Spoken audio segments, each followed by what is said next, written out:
السلام عليكم ويا هلا وسهلا بالمشاهدين الغالين.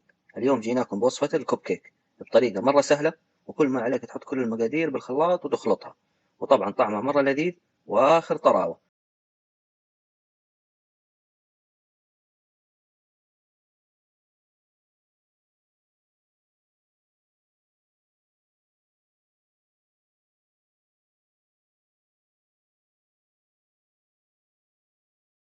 ومقادير وصفتنا لليوم: أول شيء كوبين دقيق، وملعقة صغيرة من الفانيليا السائلة، وكوب واحد من الزيت النباتي، وكوب واحد من السكر الأبيض، وثلاثة بيضات، وملعقة كبيرة من البيكنج بودر، وكوب واحد من الحليب السائل.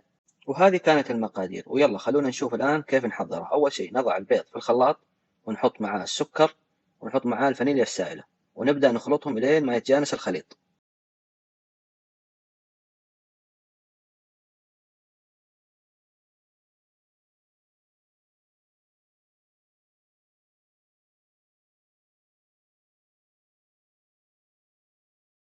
وبعدها نضيف الزيت النباتي والحليب السائل ونستمر بالخلط.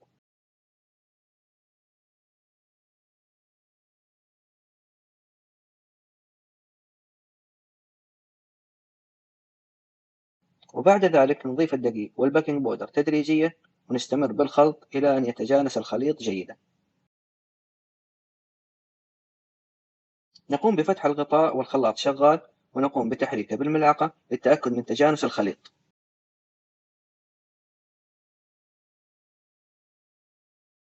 وبعد التأكد من تجانس الخليط، هذا هو الشكل والقوام المطلوب لخليط الكوب كيك. والآن نصب الخليط في الصينية،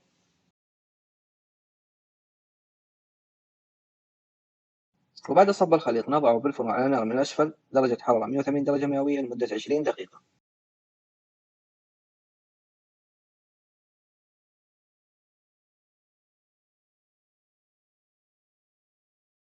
وبعد مرور 20 دقيقة نقوم بتحميره من الأعلى حتى يتحمر الكوب كيك.